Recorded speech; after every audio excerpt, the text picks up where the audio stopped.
Welcome to the Thrive in Fashion podcast, where we explore the role of the fashion buyer, the knowledge and skill sets required for success, and the impact of the role in your retail business.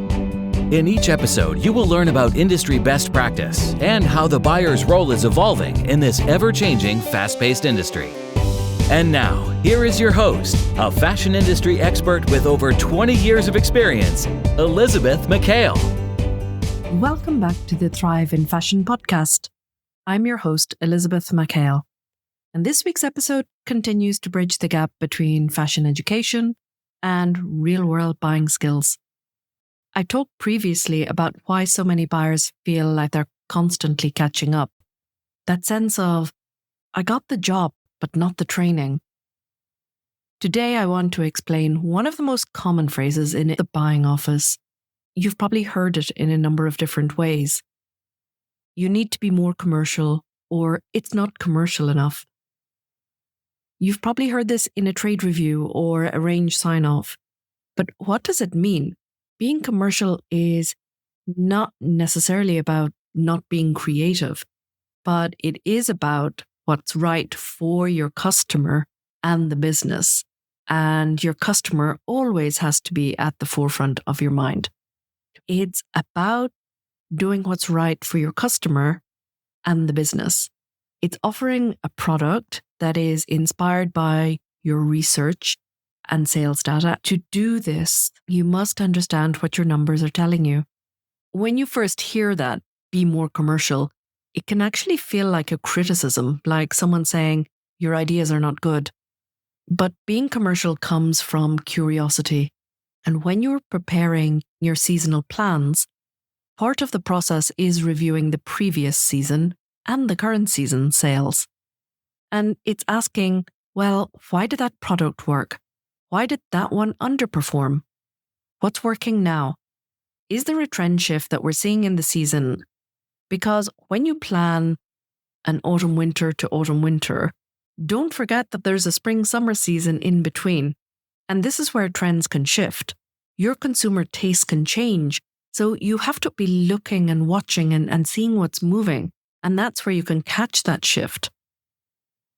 If you're an early career professional, it's easy to assume that being commercial means only thinking about margins. But over time, you will realize it actually means connecting all the dots and connecting each decision from concept, color, fabric, and price to your customer and business strategy and the outcomes that these deliver.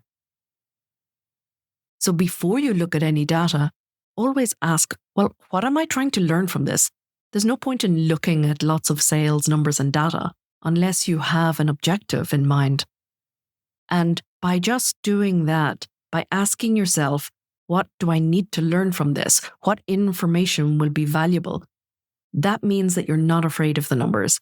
And when you go from being overwhelmed by the numbers, that curiosity and the information you get will change everything for you. When you're connecting the creative process, the product development part, with the commercial process, which are the sales, your budgets, your margins, you could group them by product, customers, and competitors. So when we talk or refer to being commercial in terms of product, you want to look at which styles or which lines really worked, really delivered, not just on the sell-through, but they were there in the right place at the right time. You can also look at what products maybe came in too early versus what landed just at the right time. Because the product always tells you what your customer values. If they're buying that product, that's the commercial confirmation that you need. Your data gives you patterns, but also invaluable is your store feedback. And visiting stores is a vital part of your role as a buyer to understand your customers.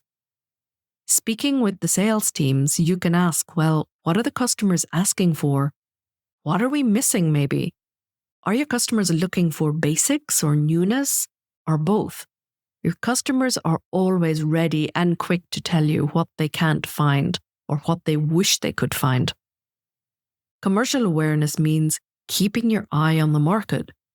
It's not enough to just run around in and out of stores and say, oh, I've done a market visit, I've done a comp shop. You must do this with intention, the same as when you're looking at your spreadsheet and your numbers. What are you looking at specifically? What's your nearest competitor promoting this week? Or how does your pricing or color story sit beside theirs? Or how does it compare? Are you seeing styles or silhouettes that maybe you missed or overlooked and someone else is offering? And the issue is not necessarily always price.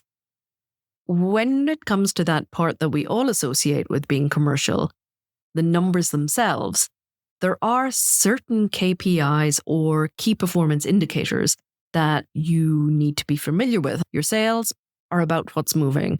Your margin is about what you get to keep. And your stock is what is in the business. But the commercial skill isn't just knowing these words, it's knowing how they relate to each other.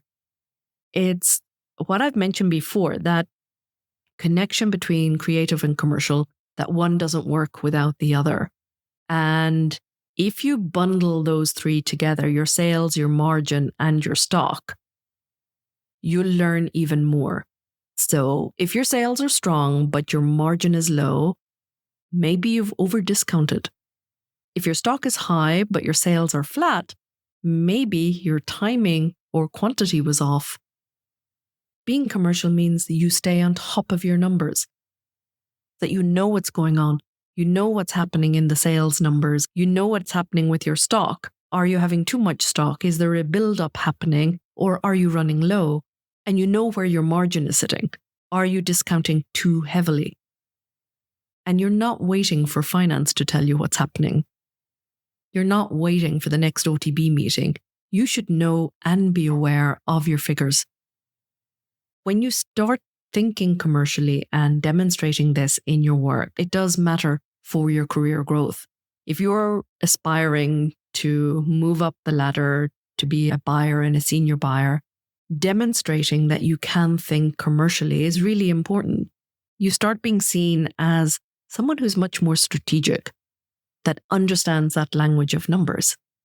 And when you start speaking the language of numbers, you don't just get noticed, you will get trusted as someone who will be capable of taking on that extra buying responsibility. If this episode made you realize or think that you might want to strengthen your commercial awareness, why not take the free Fashion Buyer Skills Assessment?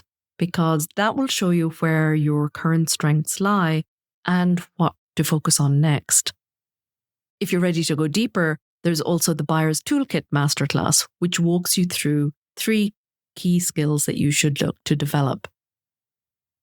Being commercial isn't about changing who you are, but it is about understanding the data that lets your creativity shine. That's all for this week. Until next time. Thank you for listening to today's episode. If you enjoyed it, make sure to like, subscribe, follow, and share the show. Until next time.